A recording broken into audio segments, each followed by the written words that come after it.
பரிசுத்த ஆவியை உள்ளே தேவன் வைத்திருக்கிறார். அந்த பரிசுத்த ஆவி மூலம் உங்ககிட்ட அவர் பேசுவார், உங்க ஆத்மாவில பேசுவார். அல்லேலூயா.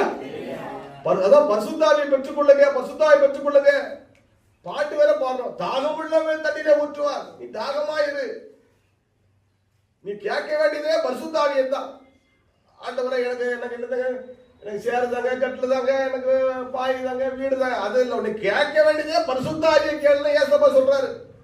கேளுங்க தரப்படும். அப்படி ஏன் சொன்னாருன்னா பரிசுத்த ஆவியை கேளு. அதுதான் சொன்னார். நமக்கு தேவையானதே பரிசுத்த ஆவியா இருந்தா. ஆண்டவரே பரிசுத்த ஆவியான வழி நடத்துங்கப்பா, எனக்குள்ள வாங்கப்பான்னு கேளு. எல்லாமே ஒரு தேடி வரும். கைவிட்டாமே சொல்லுங்க பாப்போம். அல்லேலூயா. நீங்க கேட்க வேண்டியது என்னது?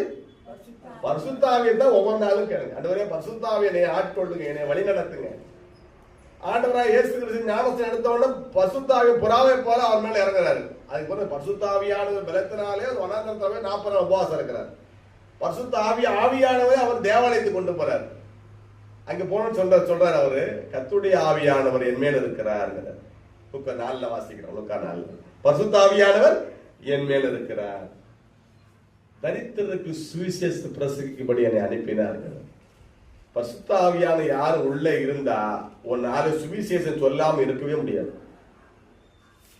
அல்லேலூயா. யாருக்கா சொல்லத்தெல்லாம் பரவாயில்ல, சர்ச்சுக்கு வாமா, சர்ச்சுக்கு வாமா, ஏன் ஏற்றுக்கொள்ளுமான்னு சொல்லுவார். உன்னை இருக்க விட மாட்டார். உள்ள சுவிசேஷம் சொல்ல உன்னை தூண்டுவார். நீ சும்மா வரமாட்ட, ஒரு நபரை கூட்டுட்டே சர்ச்சுக்கு வருவார். அல்லேலூயா. கர்த்தருடைய ஆவியானவர் என் மேல் இருக்கிறார். நம்ம சொன்னது போல நீங்க ஒவ்வொருவரும் சொல்லணும், கர்த்தருடைய ஆவியானவர் என் மேல் இருக்கிறார். சொல்லுங்க பாப்போம். உங்க மேல இருக்காருதான், நம்ம தான் கீழ்ப்படுகிறது. அவர் பேசுவார்தான், நம்ம கீழ்ப்படுகிறதே இல்லை. அவர் ஜெபம் பண்ண சொல்லுவாரு, ஒரு பாட்டை கத்துக்கோ, ஆராதியும் பாரு. நம்ம அன்னைக்கு கீழ்படி சர்ச்சுக்கு போன்னு சொல்லுவோம், நம்ம கீழ்படி. நம்ம பயப்படுறோம், பொண்டாட்டிக்கு பயப்படுறோம், புருஷனுக்கு பயப்படுறோம், பிள்ளைகளுக்கு பயப்படுறோம். சர்ச்சுக்கு போனா அவங்க திட்டுவாங்களோ, அடிப்பாங்களோ, ஜெபம் பண்ணா கிண்டல் பண்ணுவாங்களோ, மனுஷனுக்கு பயந்துக்கிட்டு நம்ம வரமாட்டோம். ஆனா அவங்ககிட்ட பேசுறாரு, சர்ச்சுக்கு போகணும். சொல்லுங்க சம்பத், உங்கள்கிட்ட பேசுறாரு தான், நீங்க தான் கீழ்படியல. மனுஷனுக்கு பயந்து போயின்னு சரிங்க, பயந்து வாழ்றீங்க. மனுஷன் கொஞ்ச நாள் தான், அப்ப எல்லாம் போயிடுவாங்க, கண்ணை மூடிடுவாங்க. கடைசி வரைக்கும் கண்ணை மூடாம திறக்கிறதுதான் ஆண்டவர்.